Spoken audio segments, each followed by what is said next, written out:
కాలక్షేపంలో చేస్తూ ఉన్నానండి. ఈరోజు దేవుని వాగ్దానం మత్తయి రాసిన సువార్త 9వ అధ్యాయం 29వ వచనం. నీ నమ్మిక చెప్పున నీకు కలుగును గాక. పిల్లరా, దేవుడు ఈ ఉదయకాలం మంచి వాగ్దానం చేత మనల్ని బలపరుస్తున్నారు. దేవుని వాక్యంలో మత్తయి రాసిన సువార్త 21వ అధ్యాయం 22వ వచనంలో, మీరు ప్రార్థన చేయనప్పుడు వేటిని అడుగుదురు అవి పొంది ఉన్నారని నమ్మిన ఎడల మీరు వాటిని పొందుకుందురు అంట. పిల్లరా, నమ్ముట నీ వలనైతే నమ్ము వానికి సమస్తము సాధ్యం. యేసు ప్రభువు వారు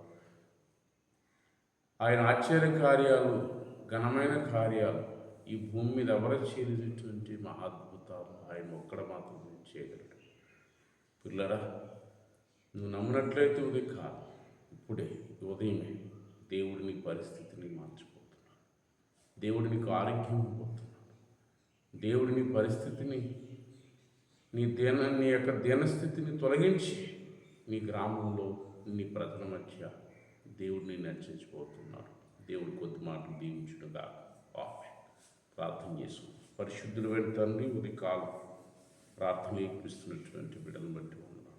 నమ్ముట నీ వలనైతే నమ్ము వానికి సమస్తం సాధ్యం అయినా యవానికి వందనాలు. ఈ భూమి మీద అనేక మంది అద్భుతాలు, ఆశ్చర్యకార్యాలు నీ దగ్గరికి వచ్చిన వారిని వెనడు త్రోసివేయలేదు నాయన.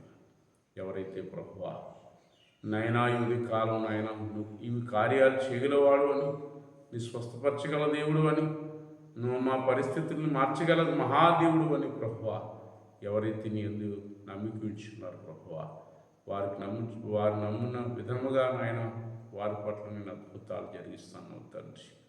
ఆ ఘనమైన కార్యాలు మీరు బిడ్డల జీవితంలో జరిగించండి. ఉదయకాలం నాయన వాతావరణ ఆత్మస్వాది నడిపించండి ప్రభువా.